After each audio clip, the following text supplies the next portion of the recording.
Hare Krishna. So, we're on Roosevelt Island, which is a small strip of land in between Manhattan, and that's the United Nations building over there. You can't really see it because it's behind Baba, but still can't see it.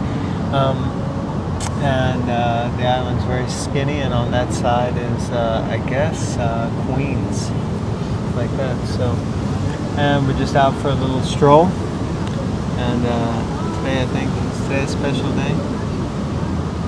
Yeah, it's Wednesday. It's Wednesday. Wednesdays are always special. It's our anniversary. It's our wedding anniversary. 14 years today. Can you believe it? No. Okay. So we're going to read from Bhagavatam. Where are we at? Canto 4, Chapter 19, Text 26. And today's the 26th of June. Om Namo Bhagavate Vasudevaya. Om Namo Bhagavate Vasudevaya. Om Namo Bhagavate Vasudevaya. Alright, text 26. Maharaj Prithu, who was celebrated as very powerful, immediately took up his bow and arrows and prepared to kill Indra himself.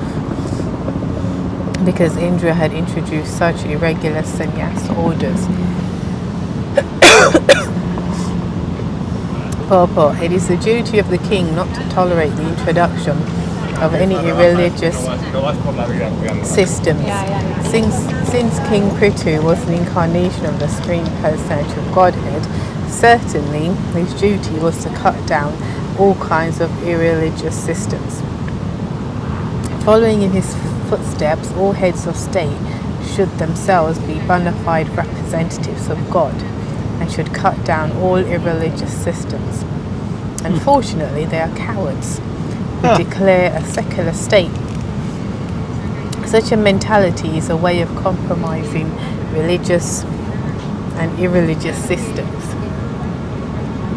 But because of this, citizens are generally becoming uninterested in spiritual advancement. Thus, the situation deteriorates to such an extent that human society becomes hellish. Look at my hair. You're in ecstasy. Oh dear.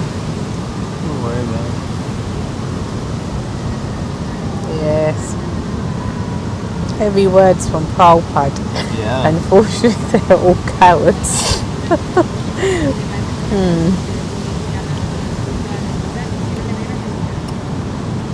I mean, he's basically saying that the government should take action and remove anything that's irreligious. And I guess for them that would mean first they need to define what actually is religious. Of course, he's using the word religion. Most people these days don't even like the word religion. They're happy to be spiritual, but not religious. Yeah. So as soon as you say, you know, oh, we're doing this based on religious principles, that's just going to stir things up.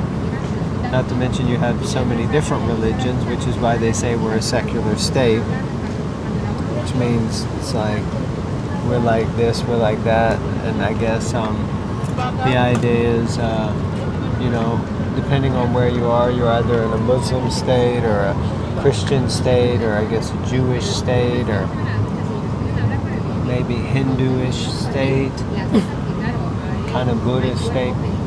But, you know, regardless, I guess the point is Prabhupada's saying that really someone needs to clamp down and make decisions. Rather, the government makes decisions to allow things that are irreligious.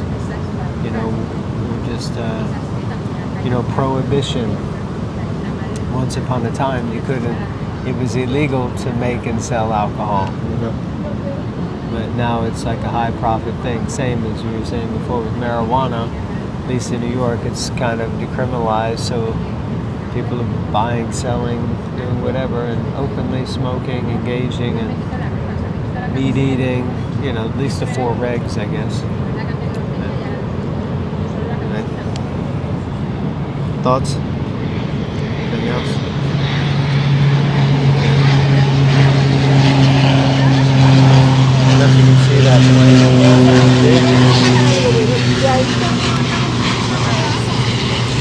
It's actually landing on the water. Yeah, it's a hovercraft.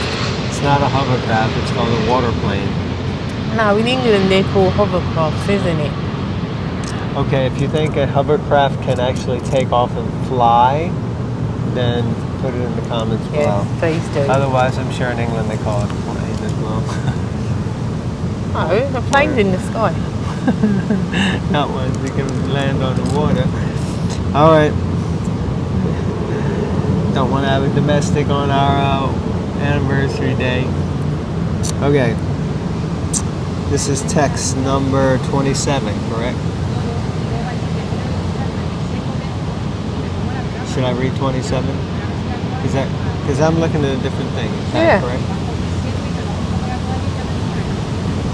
When the priests and all the others saw Maharaj Prithu very angry and prepared to kill Indra, they requested him, "O great soul, do not kill him, for only sacrificial animals can be killed in a sacrifice. Such are the directions given by Shastra. Animal killing is intended for different purposes.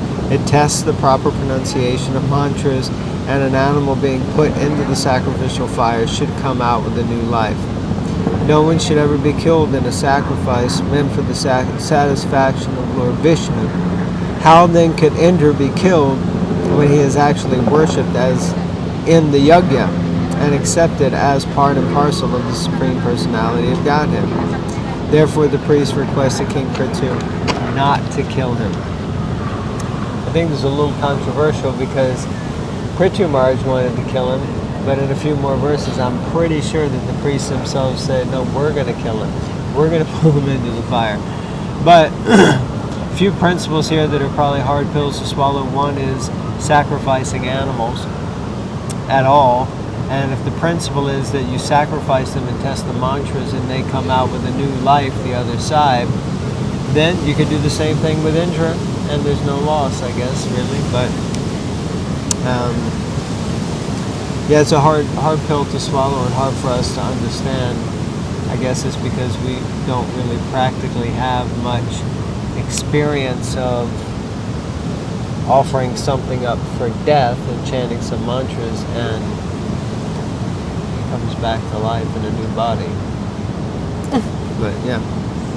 No, also, to be fair, Indra's acting inappropriately, messing up the sacrifice. He should know better. Creating all this other irreligious paths.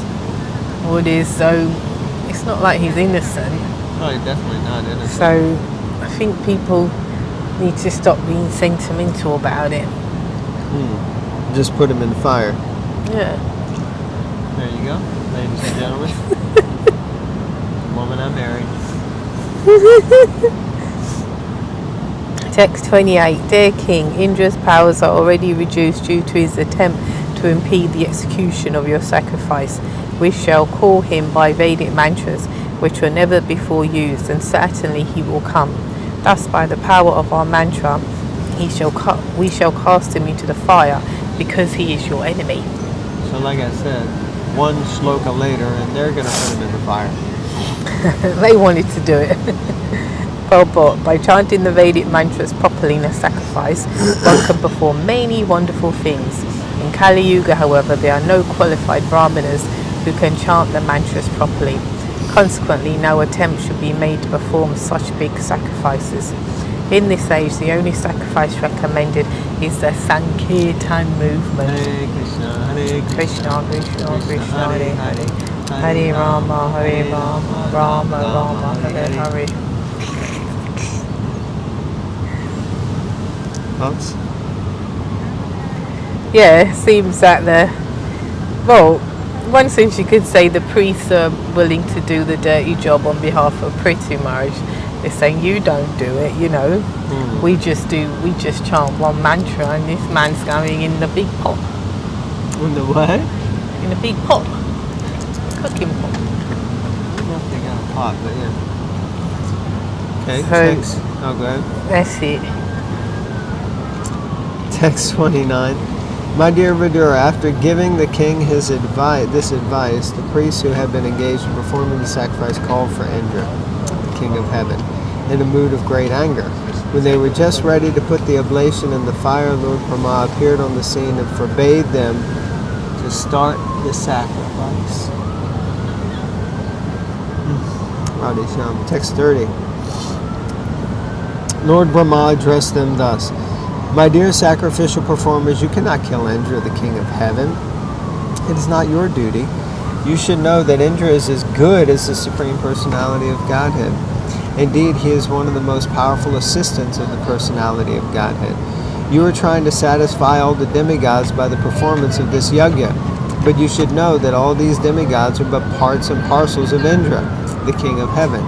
How then can you kill him in this great sacrifice? It was very, very powerful. People talk really loud when they're on the telephone. Yeah, so basically Lord Brahma was like, what are you guys doing? You can't kill Indra. Indra is like equal to God because he's the king of heaven and he should be respected as such. You can't just go around and kill him. You didn't even ask permission, you know. What's up with that? Text 31. In order to make trouble and impede the performance of King Prithu's great sacrifice, King Indra has adopted some means that in the future will destroy the clear path of religious life. I draw your attention to this fact. If you oppose him any further, he will further misuse his power and introduce many other irreligious systems. There are about 50 chairs on the way here. I don't know why these people have to stop here, you know. Everyone does that. Just, wherever we sit, it becomes popular. Or some dog comes and does a job. We pick the place where no one's there, and by the time we finish reading, everyone's there. Okay, this is a long purport. So this is text number 32. Let there be only 99 sacrificial performances for Maharaj Prithu, Lord Brahma concluded. Lord Brahma then turned towards Maharaj Prithu and informed him that since he was thoroughly aware of the path of liberation, what was the use in performing more sacrifices? Lord Brahma came down, purport. Lord Brahma came down to pacify King Prithu regarding his continual performance of 100 sacrifices. King Prithu was determined to perform 100 sacrifices, and King Indra took this very seriously, because Indra himself was known as the performer of 100 sacrifices.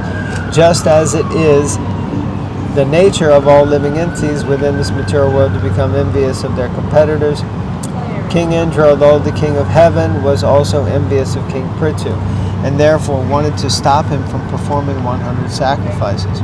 Actually, there was great competition, and King Indra, to satisfy his senses, began to invent so many irreligious